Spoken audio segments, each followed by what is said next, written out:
Rose for Mother. Learn English through stories. Level 6, story number 5. Rose for Mother. Listen the story and learn classes. I hope you are all enjoying the stories in Learn Easily channel. If you're not yet subscribed, do subscribe and press bell icon for all notifications. Now let's listen Rose for Mother in American English pronunciation first, then Indian English pronunciation. Rose for Mother. A man stopped at a flower shop to order some flowers to be wired to his mother who lived 200 miles away. As he got out of his car, he noticed a young girl sitting on the curb sobbing. He asked her what was wrong and she replied, "I wanted to buy a red rose for my mother. But I only have 75 cents, and a rose costs $2.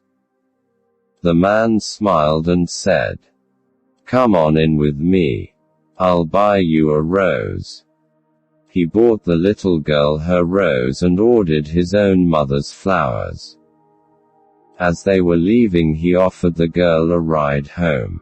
She said, "Yes, please. You can take me to my mother."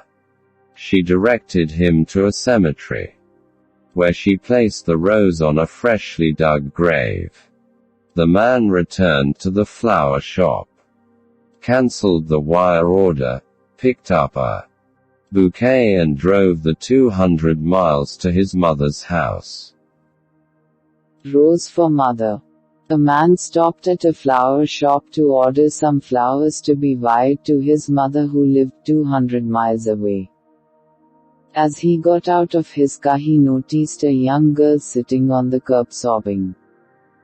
He asked her what was wrong and she replied, "I wanted to buy a red rose for my mother. But I only have 75 cents, and a rose costs $2. The man smiled and said, "Come on in with me. I'll buy you a rose." He bought the little girl her rose and ordered his own mother's flowers. As they were leaving, he offered the girl a ride home. She said, "Yes, please. You can take me to my mother." She directed him to a cemetery, where she placed the rose on a freshly dug grave. The man returned to the flower shop, cancelled the wire order, picked up a bouquet and drove the 200 miles to his mother's house. Now it is time for learn activity. Class. Class means it is a group of words, but not like a sentence.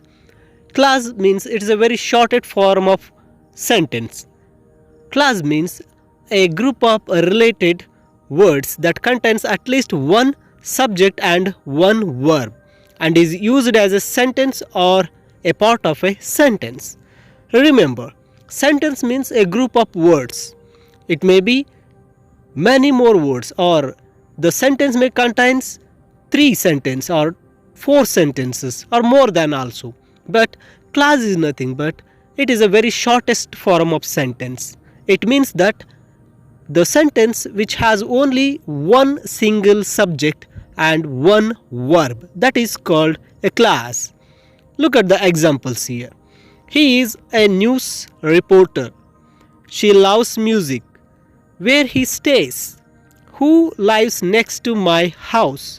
Here in all these sentences, the sentence has one subject and one verb. So these are all called classes.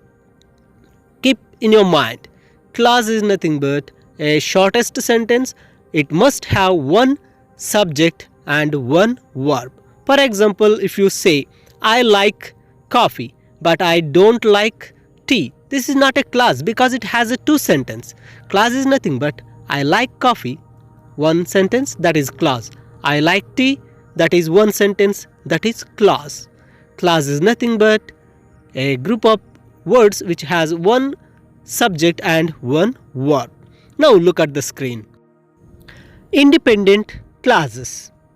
Here, the clause, a short form of sentence which gives the full meaning without any doubt, that is called independent clause, which means that a single subject and a single verb which can stand alone as a sentence, they are called independent clauses.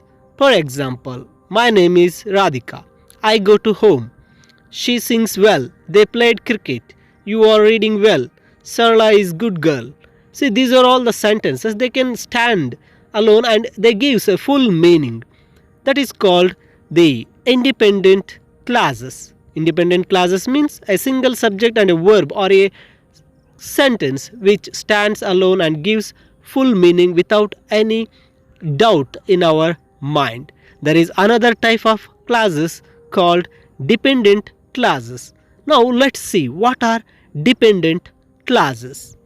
Here dependent clause as subject and predicate, but it cannot stand alone and has a sentence because it requires one more sentence for complete its meaning.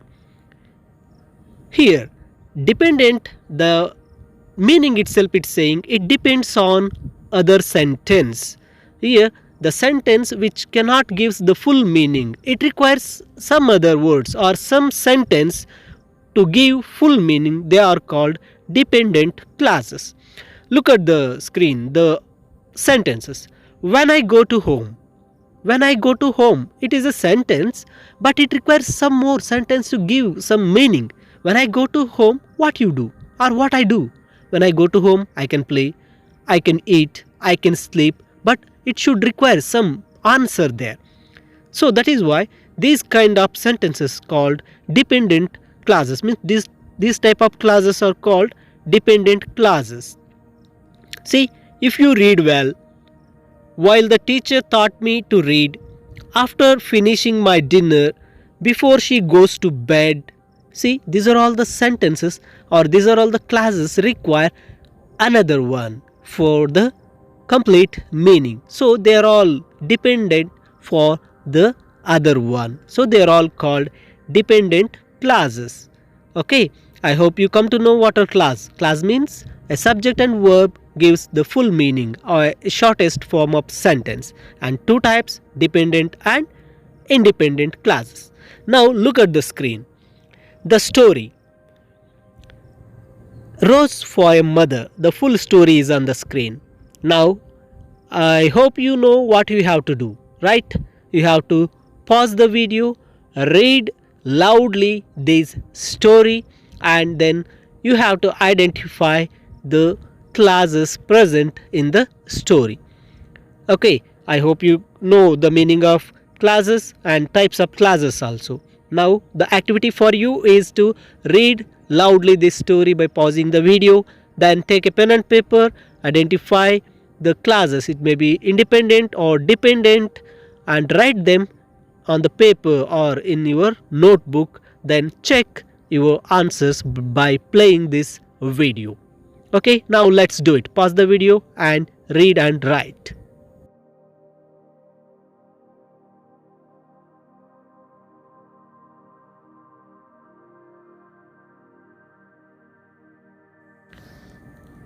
Now look at the screen. Here this story have very few clauses, means the story is full of sentences, but the sentences with double subjects and double or triple verbs, but the sentence which is a single subject and single verb are very few in this story. Now see, I identified, I'll buy you a rose. She directed him to cemetery. Only two I identified. I hope you read the story and you come to know what are the clauses and dependent and independent clauses. Keep this in your mind. Clause is nothing but a single subject and a verb, a part of a sentence or a sentence which gives a complete meaning. It is called the clauses. Okay, that is the end of this video. Level 6 story number 5, Rose for a Mother, and 8 more videos as to come in this Learn Easily channel. If you're not yet subscribed to my channel, do subscribe and keep watching. Thank you for watching this video.